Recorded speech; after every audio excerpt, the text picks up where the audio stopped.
محدثین کے نزدیک قوی یعنی قابل اعتبار نہیں ہیں۔ تصویب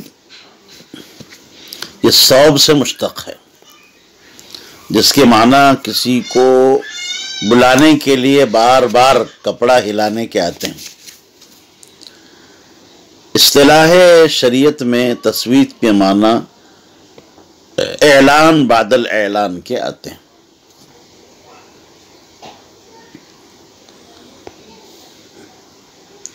یعنی پہلے ایک اعلان ہو چکا ہو اور اس کی غرض اور اس سے پہلے کے اعلان کی غرض ایک ہی ہو۔ مثلا پہلے اعلان سے لوگوں کو نماز کے لیے بلانا مقصود تھا، تو اس اعلان سے بھی یہی مقصود ہو۔ تصویب کی کئی قسمیں ہیں۔ ایک تو یہ ہے کہ فجر کی اذان میں الصلاۃ خیر من النوم کہنا، یہ تصویب کا مقصد یہ ہے کہ ایک مرتبہ حی علی الصلاۃ کہہ کر تو لوگوں کو نماز کے لیے بلایا گیا، پھر دوبارہ الصلاۃ خیر من النوم کے ذریعے سے لوگوں کو آگاہ کیا گیا۔ یہ تصویب آپ صلی اللہ علیہ وسلم کے زمانے میں رائج تھی اور مسنون یہی ہے۔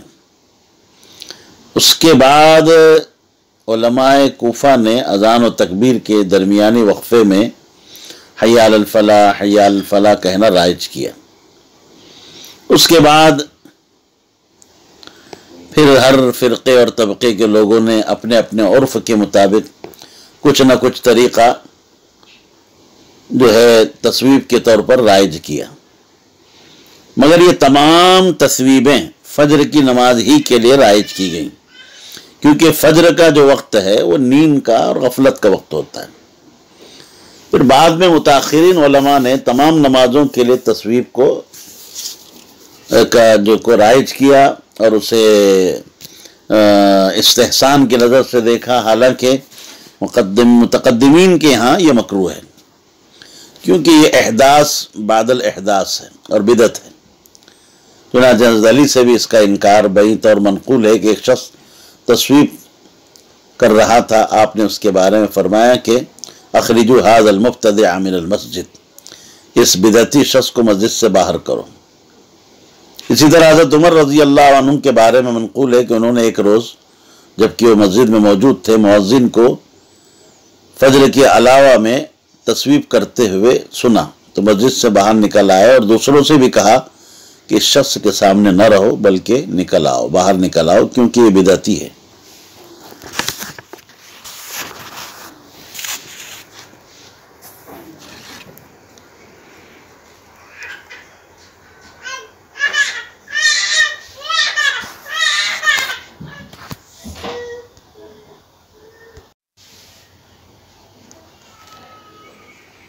وعن جابر أن رسول الله صلى الله عليه وسلم قال لبلال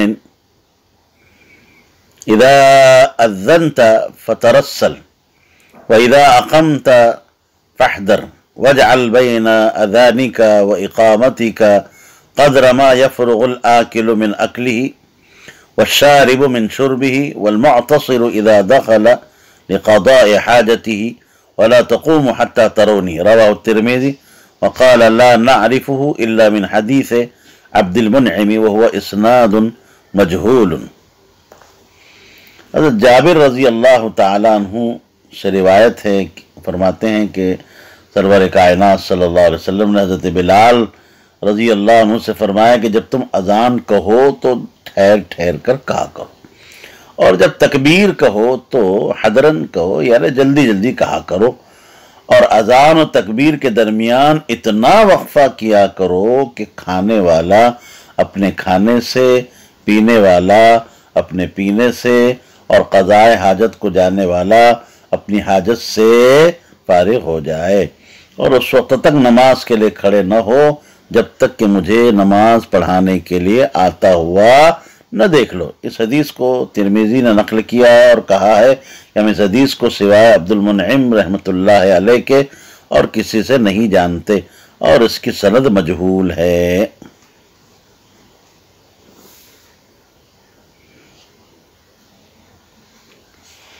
جی، پہلی بات تو یہ ہے کہ اذان میں جو ہے ٹھہر ٹھہر کر کہنا چاہیے، یعنی اس کے کلمات کو ایک دوسرے سے الگ الگ کر کے اور خفیف سا سکتہ کر کے ٹھہر ٹھہر کر اس کو ادا کرنا چاہیے۔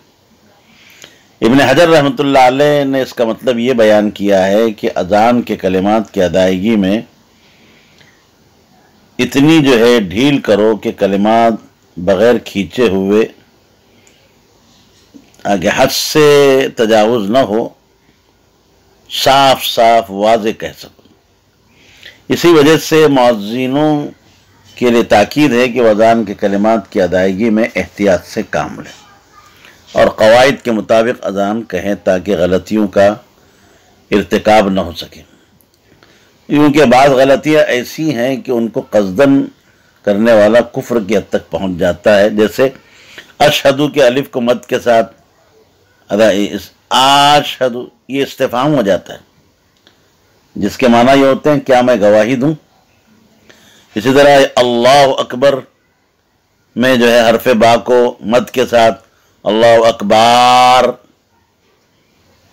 کھینچ کر پڑھنا، یہ لفظ جو ہے کبر کی جمع ہو جائے، جس کے معنی اس جو ہے تبلے کے آتے ہیں جس کا ایک منہ ہوتا ہے اور دائرے کی شکل میں ہوتا ہے، یا اس طرح لفظ جو ہے لفظ الہ پر وقف کرنا اور اللہ سے ابتدا کرنا، یہ سب جو ہے غلطیاں ہیں۔ حدیث کے آخری جملے کا مطلب یہ ہے کہ جب مؤذن تکبیر کے لیے کھڑا ہو تو جب تک تم مجھے مسجد میں آتا ہوا نہ دیکھ لو نماز کے لیے کھڑے نہ ہو۔ کیوں کہ امام کی آمد سے پہلے ہی کھڑے ہو جانا خواہ کے جو ہے تکلیف اٹھانا ہے، حرج میں پڑھنا ہے جس کا کوئی فائدہ نہیں۔ غالباً آپ صلی اللہ علیہ وسلم نماز پڑھانے کے لیے اپنے حجرہ شریفہ سے اس وقت نکلتے ہوں گے جبکہ مؤذن تکبیر شروع کر دیتا ہوگا، اور جب مؤذن تکبیر کہتا ہوا حی علی الصلاۃ پر پہنچتا ہوگا تو آپ اس وقت محراب میں داخل ہوتے ہوں گے۔ اسی وجہ سے ہمارے ائمہ نے یہ بات کہی ہے کہ جب مؤذن تکبیر شروع کر دے اور حی علی الصلاۃ پر پہنچے تو امام اور مقتدیوں کو کھڑے ہو جانا چاہیے، اور جب مؤذن قد قامت الصلاۃ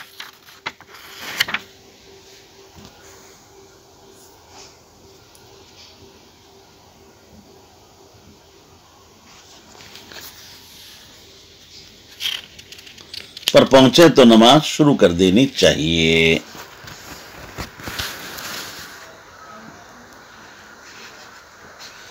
دیکھیے اس سلسلے میں یاد رکھیں کہ امام مالک اور جمہور علماء کے نزدیک قیام الی الصلاۃ کی کوئی حد نہیں۔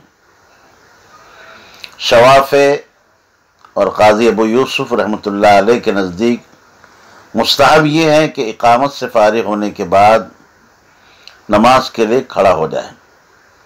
امام احمد رحمۃ اللہ علیہ کے نزدیک جب مکبر ایک بار قد قامت الصلاۃ کہے اس وقت مقتدیوں کو کھڑے ہو جانا چاہیے، اور جب دوسری بار قد قامت الصلاۃ کہے تو نماز شروع کر دینی چاہیے، یعنی نیت اور افتتاح صلاۃ کے دوسرے مقدمات شروع کر دے تاکہ امام کی تکبیر سے مقتدیوں کی تکبیر متصل ہو جائے۔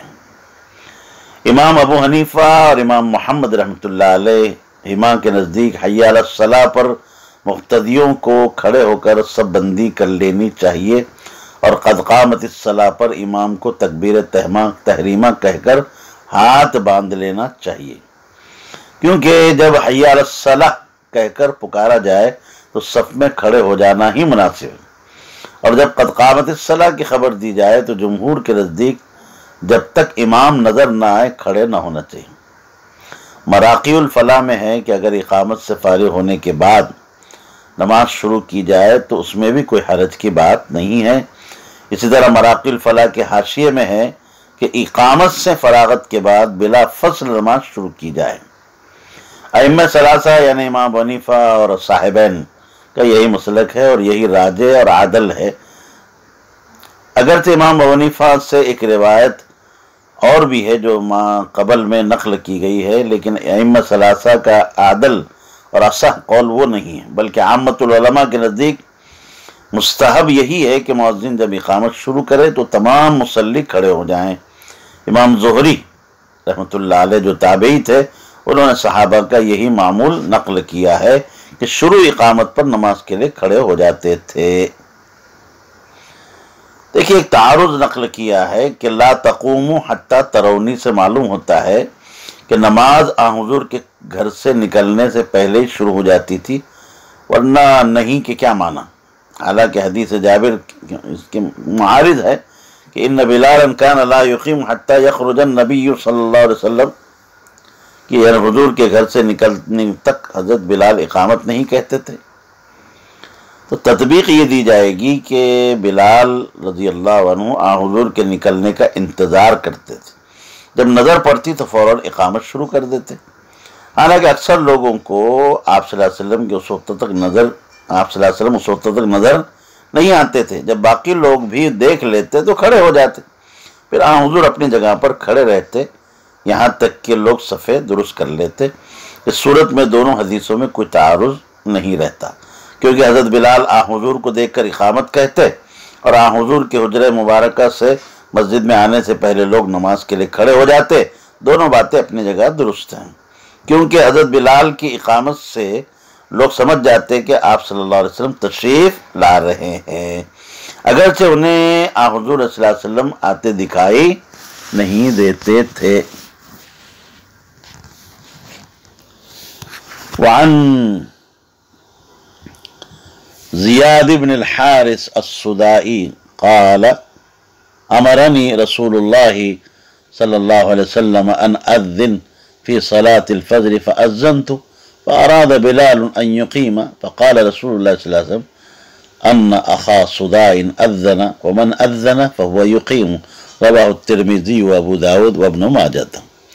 حضرت زید بن حارث صدائی رضی اللہ عنہ فرماتے ہیں کہ نبی کریم صلی اللہ علیہ وسلم نے مجھ سے فجر کی نماز کے لیے اذان دینے کا حکم دیا، چنانچہ میں نے تعمیل ارشاد میں اذان کہی، پھر حضرت بلال نے تکبیر کہنی چاہی، تو آپ صلی اللہ علیہ وسلم نے آپ نے فرمایا کہ صدائی کے بھائی نے اذان کہی تھی اور جو اذان کہے اسی کو تکبیر بھی کہنی چاہیے۔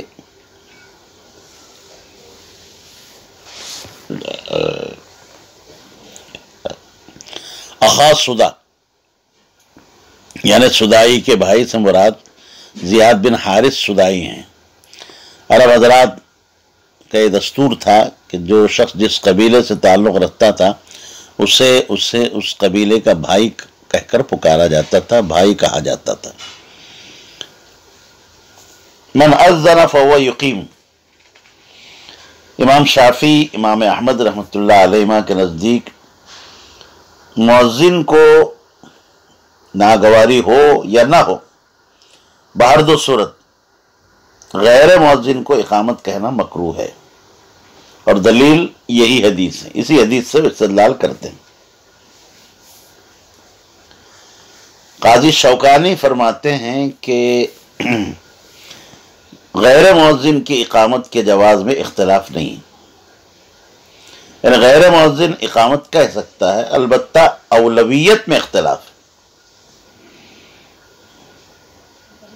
امام ابو حنیفہ، امام مالک، ابو ثور، اکثر اہل کوفہ، اہل حجاز کے نزدیک غیر مؤذن کی اقامت بلا کراہت جائز ہے، جیسے کہ ابو داؤد کی ایک روایت میں انہ علیہ السلام قال لعبداللہ ابن زید لقنها بلالا فأذن بلال ثم امر النبی صلی اللہ علیہ وسلم عبداللہ ابن زید فاقام۔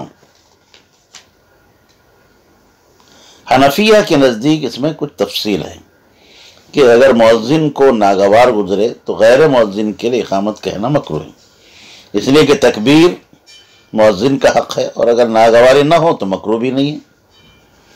ابو داؤد کی روایت کا جواب یہ ہے کہ زیاد بن حارث جدید الاسلام تھے، اس لیے ان کو غیر کی اقامت سے ناگواری ہوگی، اس لیے آپ صلی اللہ علیہ وسلم نے منع فرمایا۔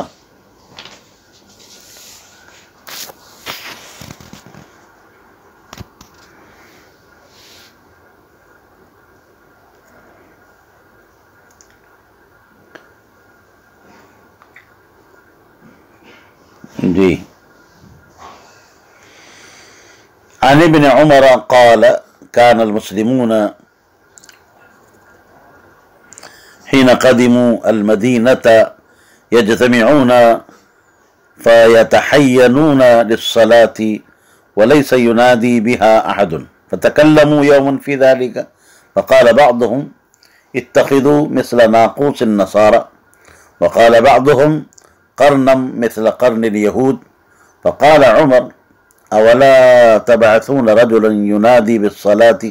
فقال رسول الله صلى الله عليه وسلم يا بلال قم فنادي بالصلاة، متفق علیہ۔ حضرت ابن عمر رضی اللہ عنہ سے منقول ہے، فرماتے ہیں کہ مسلمان جب مدینہ میں آ کر جمع ہو گئے تو نماز کے لیے وقت اور اندازہ معین کرنے لگے، کیونکہ کوئی آدمی نماز کے لیے بلانے والا نہ تھا۔ ایک روز جب اس مسئلے پر گفتگو ہوئی تو بعضوں نے کہا کہ نصارہ کی طرح ناقوس بنا لیا جائے، اور بعضوں نے کہا کہ یہود کی طرح جو ہے شنکھ بنا لیا جائے۔ یہ تمام تجاویز سن کر حضرت عمر رضی اللہ عنہ نے فرمایا کہ ایک آدمی کیوں نہ مقرر کر دیا جائے جو نماز کے لیے لوگوں کو بلا لیا کرے۔ چنانچہ حضرت صلی اللہ علیہ وسلم نے فرمایا کہ بلال کھڑے ہو کر نماز کے لیے منادی کر دیا کرو، متفق علیہ۔ دیکھیے آپ صلی اللہ علیہ وسلم نے حضرت بلال کو منادی کرنے کا جو حکم دیا تھا اس کا مطلب یہ تھا کہ جب نماز کا وقت ہو جائے تو کسی بلند جگہ پر کھڑے ہو کر الصلاۃ جامعۃ کہہ دیا کرو۔ یہ آواز سن کر لوگ نماز کے لیے حاضر ہو جایا کریں گے۔ لہذا منادی سے مراد نماز کے لیے محض اعلان کرنا ہے، نہ کہ اس سے شرعی منادی یعنی اذان مراد ہے۔ اس توجیہ سے پہلی احادیث میں تطبیق ہو جاتی ہے، کیونکہ پہلے ایک مجلس میں اس طرح اعلان کرنے کی تجویز پاس ہوئی، پھر بعد میں جب دوسری مجلس میں اس پر بحث مباحثہ ہوا تو عبداللہ بن زید رضی اللہ عنہ نے اذان کا خواب دیکھا، اور اذان حضرت صلی اللہ علیہ وسلم نے یا تو وحی آ جانے کے بعد یا اپنے اجتہاد سے کام لے کر حضرت عبداللہ بن زید کے خواب کے مطابق اذان مشروع فرما دی۔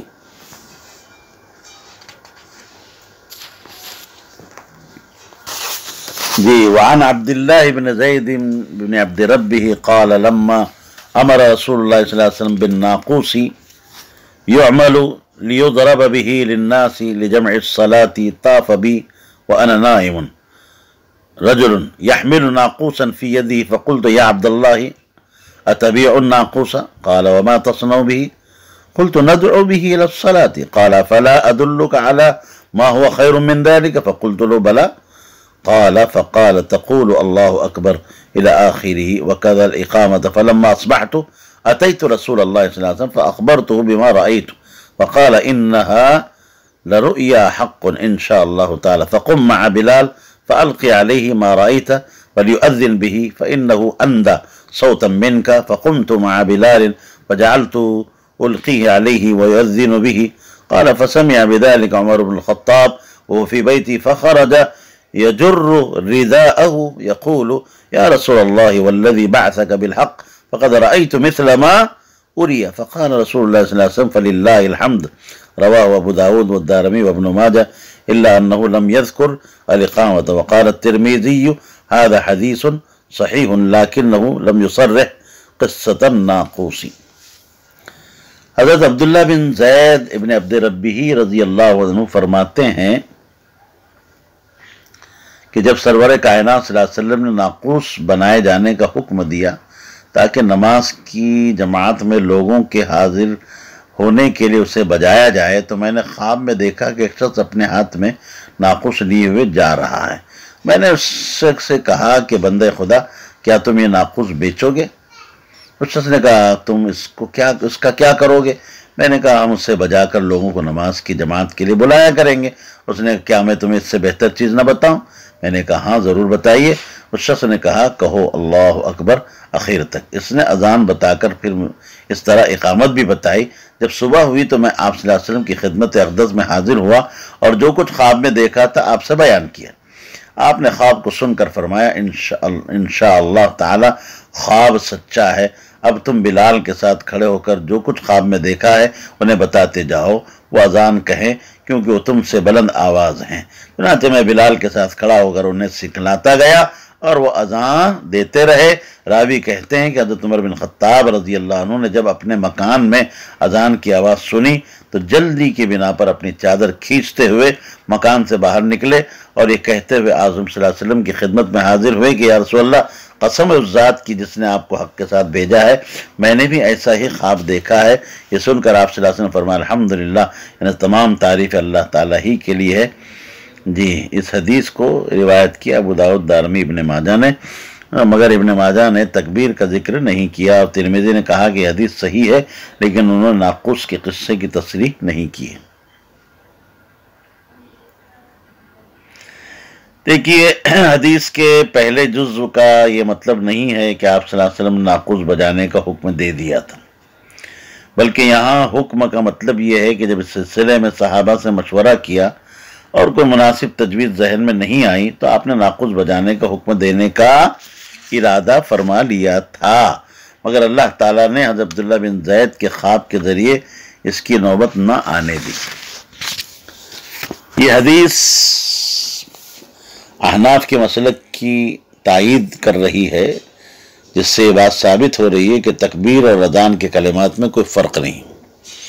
جس طرح اذان کے کلمات کو سوائے شروع میں اللہ اکبر اور اخیر میں اللہ الہ الا اللہ کے 2 مرتبہ کہا جاتا ہے، اسی طرح تکبیر کے کلمات کو بھی 2 مرتبہ کہا جاتا ہے۔ البتہ تکبیر میں صرف قد قامت الصلاۃ کا اضافہ ہے جو اذان میں نہیں ہے۔ حضرت عبداللہ کے خواب کو سن کر آپ صلی اللہ علیہ وسلم نے اس کی تصدیق فرمائی، یہ خواب سچا ہے۔ اب اس کی تصدیق کا تعلق ہو سکتا ہے کہ یہ وحی سے ہوگا، اللہ تعالیٰ نے بذریعہ وحی اس خواب کے سچا ہونے کی آپ کو خبر دی، اس لیے آپ نے بھی اسے حق کہا، یا یہ کہ آپ نے اپنے اجتہاد کی بنا پر اس خواب کو سچ مانا۔ اس موقع پر آپ کا انشاءاللہ کہنا یہ بغرض برکت تھا اور اظہار طمانینت کے لیے تھا، شک کے لیے نہیں۔ اذان کی آواز سن کر حضرت عمر نے آپ کی خدمت میں حاضر ہو کر جو یہ کہا میں نے بھی ایسا ہی خواب دیکھا تھا، تو ہو سکتا ہے کہ انہوں نے یہ بات اس وقت کہی ہو جب انہیں معلوم ہو گیا ہو یہ اذان عبداللہ بن زید کے خواب کے نتیجے میں کہی گئی، یا پھر انہیں اس خواب کا علم مکاشفہ کے ذریعے ہو گیا ہوگا۔ نووی فرماتے ہیں کہ حدیث سے یہ مسئلہ مستنبط ہو رہا ہے کہ مؤذن کا بلند آواز اور خوش گلو ہونا مستحب ہے۔ آخر میں اتنی بات مزید جان لیجئے کہ اذان کی مشروعیت سن 2 ہجری میں ہوئی ہے، مگر کچھ علماء کی تحقیق یہ ہے کہ اذان ہجرت کے پہلے سال مشروع ہوئی ہے۔ اب یہ ایک مسئلہ ہے کہ غیر نبی کے خواب پر حکم شرعی کیسے مرتب کیا گیا۔ آپ صلی اللہ علیہ وسلم نے ان کے حضرت عبداللہ بن زید بن عبد ربی کے خواب کو حق بتایا، اس کی کئی وجوہ ہے، محدثین نے بیان کی ہے۔ آپ صلی اللہ علیہ وسلم نے ایک تو یہ ہے کہ آپ صلی اللہ علیہ وسلم نے کلمات کے قرائن سے معلوم کر لیا کہ یہ القاء شیطانی نہیں ہے بلکہ القاء رحمانی ہے۔ دوسری توجہ یہ ہے کہ ہو سکتا ہے کہ آپ، جیسے میں نے بھی بتایا، کہ آپ کو بذریعہ وحی اس خواب کی حقانیت کی اطلاع دی گئی۔ تیسری بات یہ ہے کہ حضور پاک صلی اللہ علیہ وسلم نے شب معراج میں 7ویں آسمان پر یہ کلمات سنے تھے۔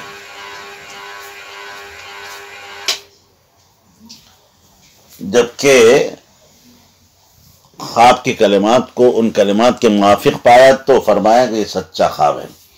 اب یہ اشکال بھی نہیں رہا کہ غیر نبی کے خواب پر حکم شرعی کو کیسے مرتب کیا گیا۔ پھر حضرت عبداللہ بن زید کی اذان سے مشروعیت اذان میں ان کی عظمت شان کا اظہار ہوتا ہے۔ یہ در حقیقت فیض صحبت نبی کی جو برکت ہے کہ وہ اس قابل ہوئے کہ ان کے خواب پر حکم شرعی مرتب ہو گیا۔ یہی وجہ ہے کہ آپ صلی اللہ علیہ وسلم نے فللہ الحمد فرمایا۔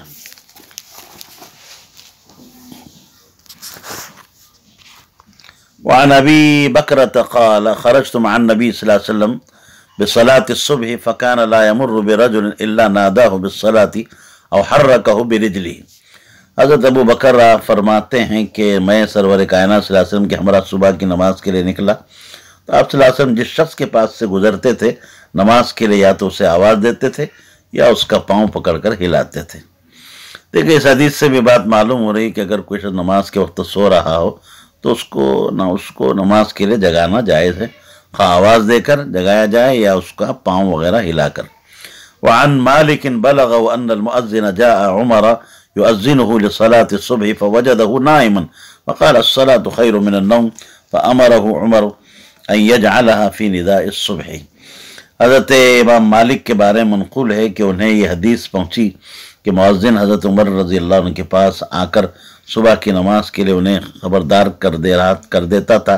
چنانچہ ایک دن مؤذن نے حضرت عمر کو سوتا ہوا پایا تو کہا کہ الصلاۃ خیر من النوم، نماز نیند سے بہتر ہے۔ حضرت عمر نے مؤذن کو حکم دیا کہ کلمہ صبح کی اذان میں شامل کیا جائے۔ رواہ فی المعطا۔ بظاہر دیکھو اس حدیث سے یہ بات معلوم ہو رہی ہے کہ فجر کی نماز کی اذان میں الصلاۃ خیر من النوم کا کلمہ حضرت عمر نے اضافہ کروایا تھا، حالانکہ ایسا نہیں ہے۔ کیوں؟ اس لیے کہ فجر کی اذان میں کلمہ کہنا تو شروع ہی سے مسنون تھا۔ اب اس حدیث کی جو ہے مختلف توجیحات کی گئی ہیں، لیکن سب سے زیادہ مناسب اور بہترین توجیح جو ہے جو یہی ہے کہ جب مؤذن حضرت عمر کو سوتا ہوا دیکھ کر ایک کلمہ کہا تو انہیں ناگوار ہوا اور فرمایا کہ کلمہ صبح کی اذان میں شامل کیا جائے، یعنی یہ کلمہ فجر کی اذان ہی میں کہنا سنت ہے، اسی موقع پر تمہیں یہ کلمہ کہنا چاہیے، اذان کے سوا سوتے ہوئے کو جگانے کے لیے کلمہ استعمال کرنا مناسب نہیں ہے۔ وعن عبد الرحمن بن سعد بن عمار ابن سعد مؤذن رسول اللہ صلی اللہ علیہ وسلم قال حدثني ابي عن ابيه عن جدي ان رسول الله صلی اللہ علیہ وسلم امر بلالا ان يجعل اصبعيه في اذنيه وقال انه ارفع لصوتك رواہ ابن ماجہ۔ حضرت عبد الرحمن بن سعد بن عمار بن سعد مؤذن رسول خدا صلی اللہ علیہ وسلم کہتے ہیں کہ مجھ سے میرے والد سعد نے، اور انہوں نے اپنے والد عمار سے، اور انہوں نے سعد کے دادا سے جن کا نام بھی سعد تھا، سنا کہ سرور کائنات صلی اللہ علیہ وسلم نے حضرت بلال عنہ کو حکم دیا کہ وہ اذان کہتے وقت اپنی دونوں انگلیوں کو کانوں میں دے لیا کرے، کیونکہ اس سے آواز زیادہ بلند ہو جاتی ہے۔ حضرت سعد جن کا حوالہ میں اس سے پہلے بھی آپ کو دے چکا ہوں، آپ صلی اللہ علیہ وسلم کی طرف سے مسجد قباء میں مؤذن تھے۔ آپ صلی اللہ علیہ وسلم کی وفات تک یہ اس مسجد میں اذان دیتے رہے، کہتے رہے۔ آپ کی وفات کے بعد حضرت بلال رضی اللہ عنہ مسجد نبوی میں اذان کہنا چھوڑ کر شام چلے گئے، تو حضرت ابو بکر نے انہیں مسجد قباء سے بلا کر مسجد نبوی میں اذان کہنے کی خدمت پر مامور فرمایا، اور یہ اپنی زندگی کے آخری لمحے تک اس جو ہے باسعادت خدمت کو انجام دیتے رہے۔ حضرت سعد کے صاحبزادے ہیں حضرت عمار، تابعی ہے، مقبول ہے، اور ان کے بیٹے ہیں، یعنی حضرت سعد کے پوتے کا نام بھی سعد ہے، اور ان کے صاحبزادے حضرت الرحمن مستور ہیں۔ اس طرح عمار کے والد حضرت سعد ان کے لڑکے سعد کے دادا ہوئے۔ چنانچہ یہ حدیث عبد الرحمن نے اپنے دادا حضرت سعد سے نقل کی ہے، اور انہوں نے اپنے والد حضرت عمار سے نقل کی ہے جو تابعی ہیں، اور انہوں نے اپنے والد مکرم حضرت سعد رضی اللہ عنہ سے سنا ہے جو صحابیت کی سعادت سے مشرف ہے۔ ابی ہی اور جدی دونوں کی ضمیر لفظ ابی کی طرف راجع ہیں۔ اس حدیث سے بات معلوم ہو رہی ہے کہ اذان کے وقت کانوں میں انگلیاں اس لیے دی جاتی ہیں تاکہ آواز زیادہ سے زیادہ بلند ہو سکے، اور اس میں شاید حکمت یہ ہے کہ کانوں میں انگلیاں رکھ لینے سے بلند آواز ہی مؤذن کے کان میں آئے گی، اس لیے وہ اس کی کوشش کرے گا کہ جہاں تک ہو سکے پورے زور سے چلا کر آواز سے اذان کہے۔